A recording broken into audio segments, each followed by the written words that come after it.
Gonna mix it up a little bit tonight. It is episode 48 of the Morning Hardwood. Thank you for watching on YouTube. Thank you for listening on RCR Radio. Oh, no, he didn't.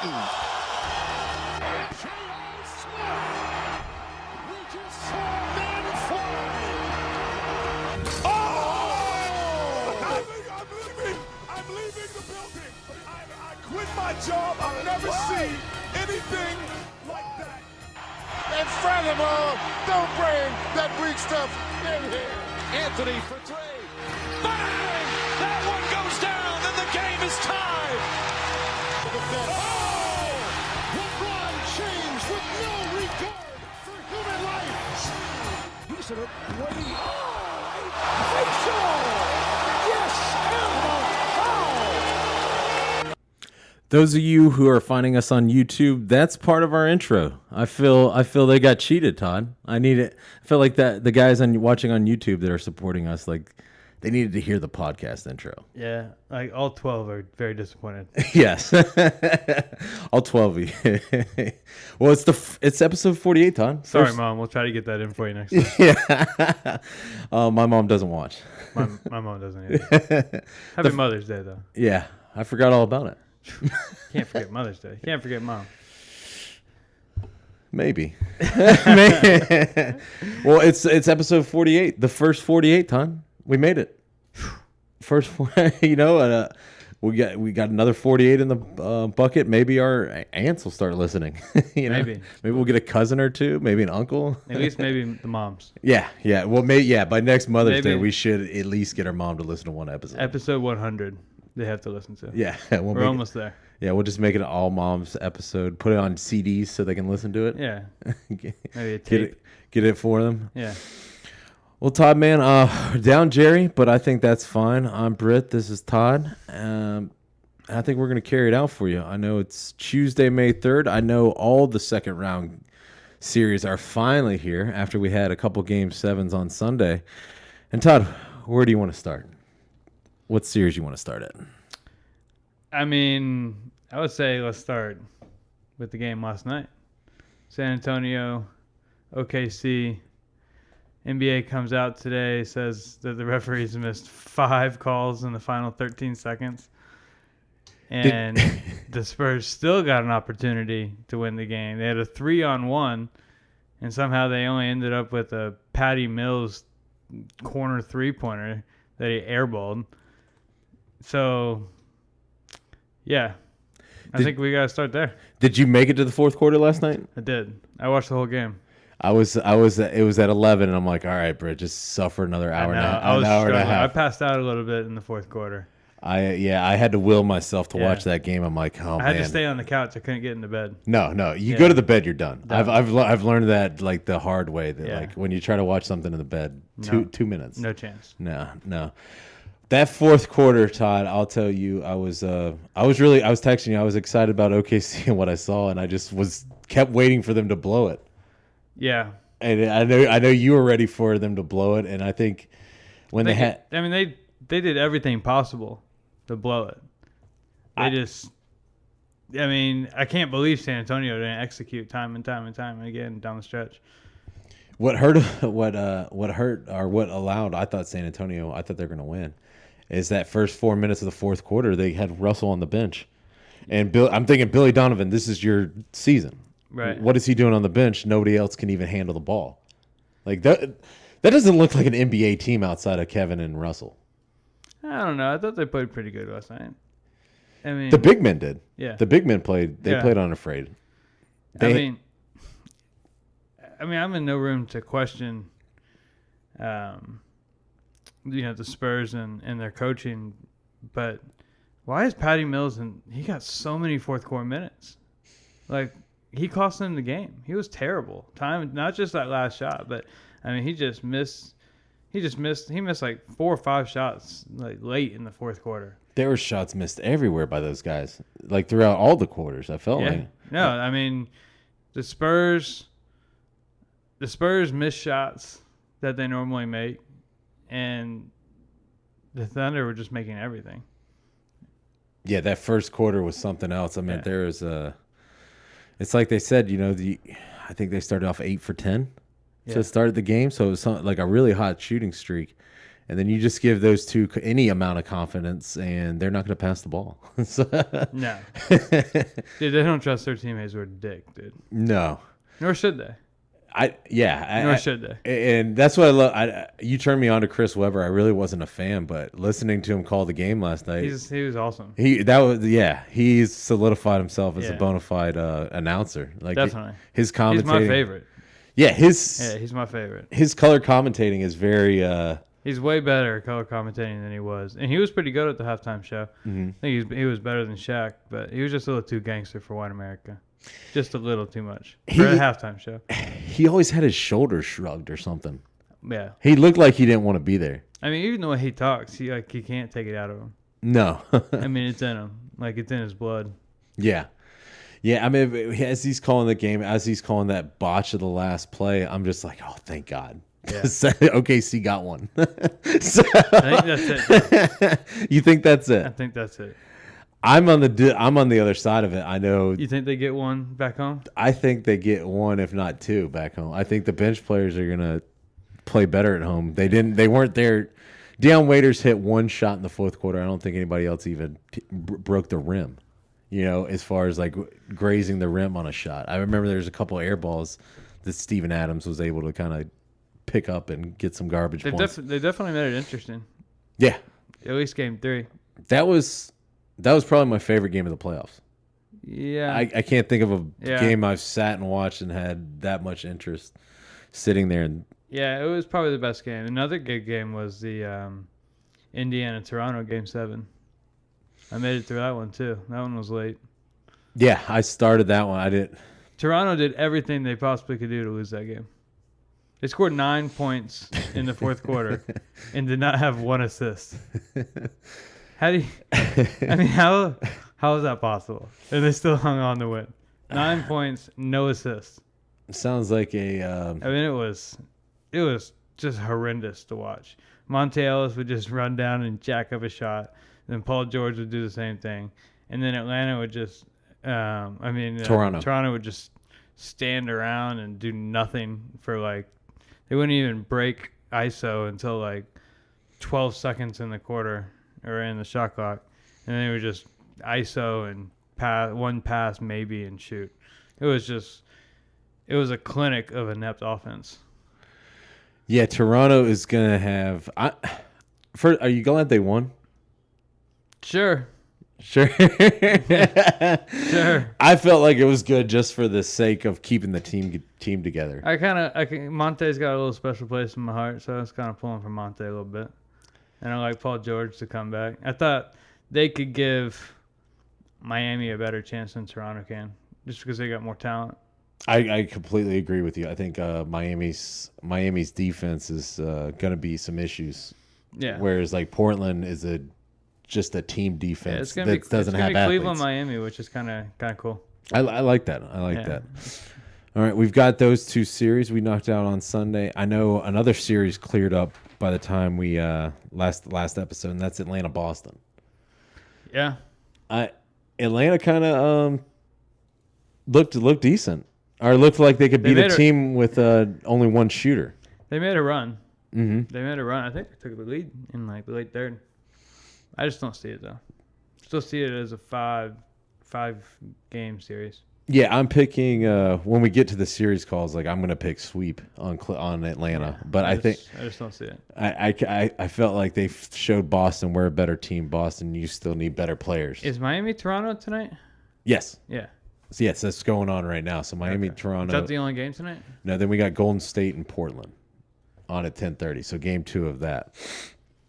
So we cleared up that series. I know Golden State got out of Houston, but we don't really need to touch on that. Let's just jump into the first matchup. I know we touched on Miami-Toronto. Let's go to Golden State-Portland, which starts game 2 tonight. They're going to miss Steph at all? Yeah. I mean, if Portland's going to get a game, it's going to be tonight. Because I'm hearing that Steph's going to be back for game 3. Yeah, Steph's going to be back for hopefully he's back for game 3 for the sake of the fans, but just Yeah, Portland needs to get a win tonight just to extend the series because I almost think if Golden, I don't see it though. I don't see it either. I see a sweep. Yeah, I see a sweep. I do too, man. Maybe a gentleman's sweep. Yeah, I can't see Portland getting more than one. The talent disparity in between Portland and Golden State is significant. really, yeah. It's significant. And I can't imagine them being able to win a game. And if they do, maybe one. Maybe one. Yeah, Golden State, I think now that Sean Livingston's in the lineup, they struggle a little bit with the bench, but they're able to stagger Clay and Draymond to keep enough offense on the floor to and you always got Andre Iguodala too. And whereas Portland, they just don't have the depth. I mean, a lot of these teams are good in their starting five, as you can see with the Oklahoma City Thunder. But when you try to go to the bench and you've got to make up a difference because Golden State will extend the lead fast, like we saw in Game 1. I mean, the bench doesn't have a chance to make up those kind of numbers. I think if Golden State blows them out again tonight, I think they actually consider resting Steph the rest of the series. I would. Yeah, I would too. I mean, why not? And hopefully Oklahoma San Antonio goes the distance is probably what Golden State's thinking. Yeah, might want to have him get some rust off before Game 1, but I don't know how much rust does that guy really have? Yeah. All right. Well, let's make our call for Golden State Portland. Are you going? I'll go sweep. You're going sweep. Yeah. I am gonna go. I said on the text Golden State in 6, so I'm gonna stay with that, even though I don't think that's gonna happen. But I'm thinking. So you think they get one tonight then? I'm hoping they do And for they the would sake have of to. that pick. Yeah, I mean, I said that before the series, so I'm gonna try to stay true to that. Damian's gonna have to go 50. That's what kind of effort it's gonna take. Yeah, it's gonna. And CJ's got to go like 33. Like they got to combine for like 75 plus points. They got to get Draymond in foul trouble. I mean, Yeah. Plumlee's got to do something down there to get him in foul trouble. Yeah, those two have to have 75 plus points. Agreed. Let's go to Oklahoma City, San Antonio, to make a call there. No, we did make those calls. Yeah. I'm sitting at OKC in 7. You and Jerry picked San Antonio in 5, which was looking really pretty Game 1. Yeah. You still, and I assume you're still feeling that way. Yeah, I'll stick to my guns. I mean, they played terrible last night and didn't really understand some of Pop's coaching decisions down the stretch, really the whole fourth quarter. Not that he has earned every right that he could possibly earn, but for me not to question him, but leaving Patty Mills in the fourth quarter in crucial minutes, and he was playing terrible. He wasn't playing good defense. He was jacking up shots. He really just wasn't playing Spurs basketball. He wasn't rotating the ball, and then when he did, he wasn't making the shots. All that being said, they were a botched 3-on-1 with 5 seconds or 4 or 5 seconds left in the game. And somehow they botched that from winning the game. I don't know how they rushed it. Yeah. They rushed it. It was so un-Spurs-like. Yeah. Like it was so un-Spurs-like. That final minute of that game was so un-Spurs-like. So I just can't imagine that happening again. Oklahoma City ran no offense, ran no defense. They were just making shots, and San Antonio wasn't. I think, I'll take structured offense of the Spurs 9 times out of 10. So I'll still go Spurs 5. Yeah, there's OKC is just rolling the ball out there and playing. There's no semblance Nothing of to it. Yeah, there's no semblance of an offense. No. And they don't get their guys involved, and then they ask them to hit three-pointers. Yeah, that's not going to happen. No. Like the guys are cold. I mean, Deion's been playing pretty well. somehow, but they hate him. Hate you him. could tell they hate him. He makes a lot of dumb plays. I think I saw him shoot up an air ball too last night. Todd, I'm going to go a little off subject. I know you're a betting man. What's you wagered any money these playoffs? No, dude. You're staying away from the NBA betting? Well, not necessarily. I'm looking, but I'm in like a pretty big hole. Coming off college basketball and college football. So just bought a house on Monday, so trying to lay low for a little bit. I got you. I've been getting the living shit beaten out of me. Yeah. I think I've lost. I just got my ass kicked for like 3 straight months. I usually can like get that one bet to get it back, but it just keeps on going the other way. I'll eventually get it. I'm 1 of 14 right now. 1 of 14. Yeah. So I don't know. I kind of want to throw in the towel right now. I mean, I did well in the NFL playoffs, and I don't want it to kick my ass. And I'm like, are you over or are you up or down in 2015? I cashed out, so I got a fresh start, and now I'm down.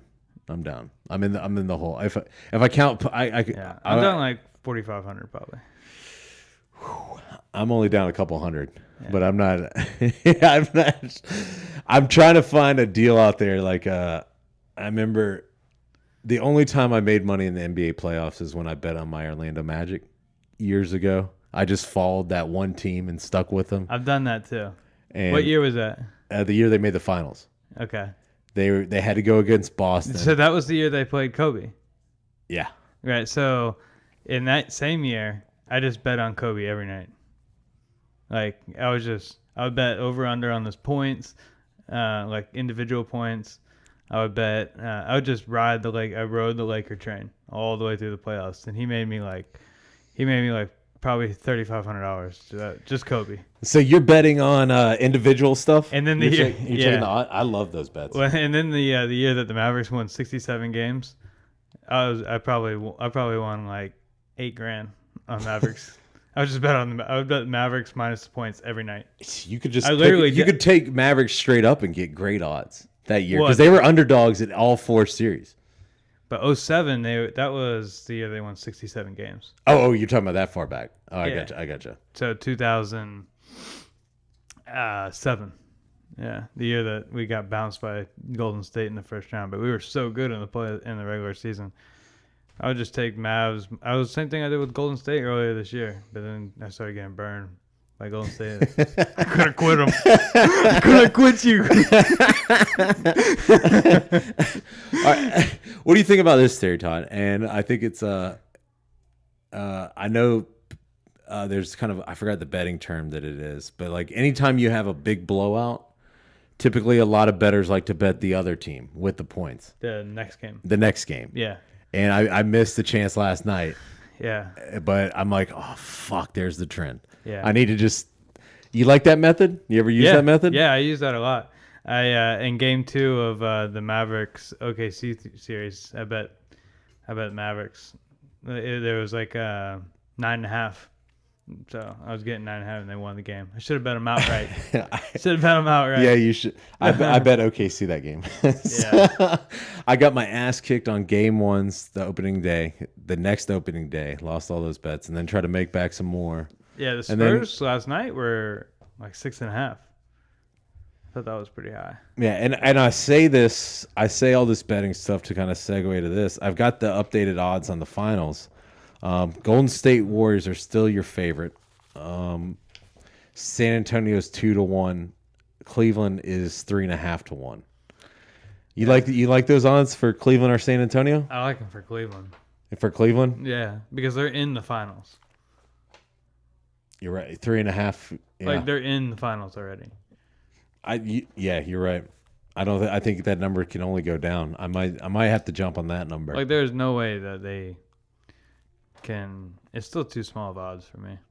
Yeah, I've still got the OKC at 15 to 1. Right now they're 11 to 1, so I got a little bit better value. Yeah. But I don't really like future bets for that little money.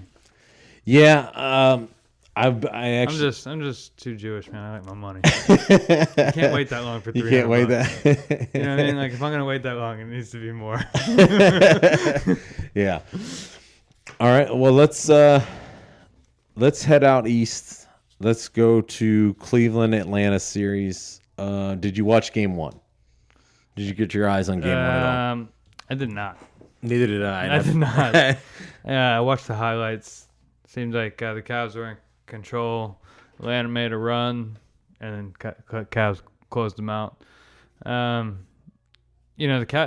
Atlanta's gonna fight in that series. I could see them getting 2 possibly, but I'd probably stick with 5. Probably go Cleveland in 5. Cleveland in 5. I think that's what I originally went, right? Or have we picked? No, we haven't even picked this one Okay. yet. So, all right. So I'm going to put your Cleveland 5 on the board in ink. I'm going to stay with Cleveland. I'm going to go the sweep. I think they do it to Atlanta back-to-back years. You got him sweet. Yeah, I think. Wouldn't surprise me. Yeah, I mean, Atlanta. No one expects Atlanta to put up a fight. Yeah, I think they'll fight. Atlanta's kind of scrappy, a bunch of veterans, but I just don't think they got the talent. Cavs aren't a blowout team either. No, I mean, they really. they're not. I mean, look at Detroit. Yeah, Detroit stayed in all. But they those got games. the sweep. Yeah, So which is all that matters. I know even last year they were kind of. I Yeah. mean, Boston hung around. I mean, I think they swept the next round, and that team stayed around. Moving on to Miami, Toronto, and I think. this pains me to say, but props to D Wade. That game 6 that forced the game 7 at home. Coming down the stretch, dude had a steal and 3 or 4 crucial buckets, including a 3-pointer. Scored like 9 points in like 90 seconds just to come in there and keep them alive and win that game. Haven't seen that out of D Wade in a minute. No, and saw 2 3-pointers in that little stretch there Yeah. too. I remember watching Game 6 and like, holy shit! He was like, yelling at that guy in the purple shirt on the sideline. that was great. Yeah. That was great. Who was that guy? That guy cost Charlotte the Yeah. second round. He got really he flipped a switch somewhere in D Wade that haven't seen that D Wade since 06. That purple shirt guy was such a fraud. He had on it was a little green backpack, so it looked. I thought he was a Ninja Turtle at first because he had the bandana. I'm like, this guy's just in a shirt with a little lame backpack. Just because you afford that seat doesn't mean you can act like an asshole. No. Everybody knew it was him though. I'm sure like he was known As the next day. The guy that cost him the series. Yeah, had to be. I don't know what else he's not liked. D Wade made that guy look like such an ass. Oh yeah, Such that's a fucking ass. the most hated man in Charlotte. I mean, think. I don't think Charlotte cares that much. All right, I got stumped on this one yesterday. Maybe you'll get stumped. What was Charlotte called before this? The Bobcats. Damn, right on. Wow. How did you get stumped on that? I mean, 20 minutes. I'm sitting there, like my coworker is like, I bet you don't even know who the Charlotte used to be. I'm like, yeah, they were the Hornet. I completely forgot. And I'm like, It's a different franchise. yeah, Different franchise. yeah. And then So the Pelicans were the Hornets in Charlotte. and then I feel like Charlotte went back there, right? Yeah. And So while New Orleans, all right. So the Hornets left Charlotte for New Orleans. They were the New Orleans Hornets for a long time, and then they petitioned the NBA to change their name to the Pelicans. And then once they did that, the Bobcats, Charlotte Bobcats, got awarded a franchise like, I don't know, 2010 or something like that. And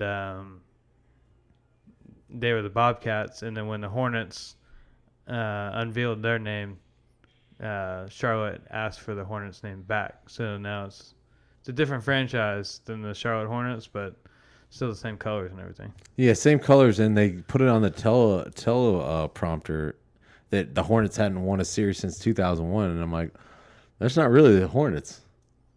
As far as Yeah, in theory and location they are, yeah, no, it's not. but that's not really the Hornets. That's kind of that It's- franchise it's the first. Bobcats. Yeah, Yeah. it's their franchise first win. But they do they have old Charlotte Hornets players as their broadcast, but so it is whatever. Yeah. The court's sweet, man. I like the Beehive, The Hive's a cool name. Buzz City. Michael Jordan's always gonna make Yeah, your team cool. Buzz if City. he's- yeah. Buzz City. That's pretty cool. So When you think, where does Jordan live? He's got to Charlotte. live there. Oh, he does live there? Yeah. Yeah, I guess he's a Tar Heel. He's probably got some solid roots there. So as we go along, Miami, Toronto. I'm taking Miami in 6. I'm just thinking like you said, way more talented, and Indiana would have had at least the player to match up against Miami. I don't know if they're way more talented, but I don't know, man. I'm gonna switch it up. I'm gonna flip it. Go Toronto. Going Toronto. Toronto and 7. Toronto and 7. It's a terrible pick. I don't know why I just did it. I'll let you change it. I don't know why. I'm gonna I stick with mean, it. I'd stick with it. I'm gonna stick with it. It's just a terrible pick. All right, so now that we've called our round 2 picks, I'm going to kind of go over with you guys round 1. The way we were scoring these is if you called the series directly right, you got no points. If you called the winner and then you were off by that many games, you got a +1, +2. And then if you missed the series completely, you got a +5. So after the first round, I missed the Portland. We all missed the Clippers Portland. And then I called the Atlanta Boston series wrong. Todd called the Miami Charlotte series wrong, and Jerry called Toronto Indiana series wrong. So we all mixed up in our picks there. And I'm at 12, Todd's at 14, Jerry's at 15. Our discrepancies in the picks now are definitely going to lead to a little separation there. It's hard to call a series. It's On the dot. Yeah, it's hard. It's really hard to do it. I think I got the OKC one on dot. you got OKC, you got Spurs, and you got Atlanta on the dot. Not So you bad. got 3 out of 8 on the dot. Not bad. Yeah, if you get the games on the dot, those are good odds. But I didn't like it. Like you said, it's a lot of money to. Be out. What's my score? I can't see that. It's Todd with 14 on there. See the round 1 under the Wi-Fi password. I don't got my glasses on. I can't read that. Yeah, then you don't have a shot at No, it. no. So what's the score? Who's won? Me by 2. All right. So that could easily change with our discrepancy in OKC, and then Miami, Toronto might set you back. But let's not speak too soon upon that. Todd, I gotta say, I think this is gonna be we're gonna shut down the podcast. We're gonna try to keep it to under 40 minutes this episode. But basically, where I wanted to end the show is kind of like, let's talk about the 8 losers. We had 8 losing teams, and I want to know your opinion on which one has the biggest upside and which one has the biggest downside. So, Yeah, I mean, the Clippers is probably the biggest question mark. I mean, what happens to them? Do people re-up, voluntarily? And a lot of dominoes could fall from if that team blows up. So Houston is a disaster. That thing will be blown up. yeah, it's getting blown up. And Dallas, there's really nothing there to blow up. No. I mean, what you gotta hope is, it's amazing how good Dirk still is. You gotta hope Chandler Parsons comes back, so isn't the guy that he was. You gotta hope Wesley Matthews continues to get better. And you gotta hope that you can sign, Dwight? No. Would you take Dwight? Give me Chris Paul and Dwight and see what we can do. Yeah. I'd take that. All right, so we got... It's a pretty good starting 5. Yeah. All right, so Houston, Clippers, Dallas, Memphis. Yeah, Memphis, they're... Yeah. 4 teams that don't look like they're going on the upswing. No. Really? I mean, when you think Memphis is... Yeah, I mean, if they get all their players back, I mean, they'll be good, but they're never going to win a title. Yeah, we all talk about the NFL offseason, but the NBA offseason I love it. really matters so much much, more. yeah. Much more so than the Because NFL. the draft is such a hit and miss in the NBA. And it's not relevant for 2 or 3 years. But yeah. For the most part. I mean, Yeah. those guys that I can't think of the last. I mean, you see Justice Winslow in the playoffs. You see, and then then I'm out of names. Yeah. I can't think of another rookie. I know your guy Anderson for Dallas. I know the guy the Spurs have. I think they have another kind of Anderson guy that is doing stuff, but you don't have those. Houston, God, I can't think of Dwight's gone. Dwight's gone. Clippers, like you said, anything could happen. Dallas, we don't know what's going to happen there. Yeah, probably. There's nothing. so many question marks. And Memphis, I mean, you would think Mike Conley re-ups, but that's Maybe. all. That's Yeah. I mean, money talks, and this offseason is going to be the biggest one. A lot of question marks there. On the East, I don't think it's that way. You have Detroit, Boston, On the way up. Charlotte, On the way up. On the way up. and Indiana. On the way up. We got a problem here. You know? The West half is the problem. Yeah, the West, you can kind of see where it's flowing. I don't know. The West is so top heavy though. It's really top It's heavy, really and turned into that. it will be that way the next couple of years. You I never think. know who's gonna get. Somebody's gonna get good over there. You know, Clippers might get good again. Dallas might get good again. You know, one of those teams will get good. Yes, so there's The players got to go somewhere. yeah. There's always something that happens that you never see coming. So guys, we're out of here. This is the episode 48 of the Morning Hardwood. I want to thank you guys for listening on rcrradio.com. Thank you for watching on YouTube. And guys, come back next week as we're going to put out another episode for you guys. And be sure to tell your friends. Be sure to let people know that there's an NBA podcast out of Jacksonville, Florida that you're listening to. And we will see you next week.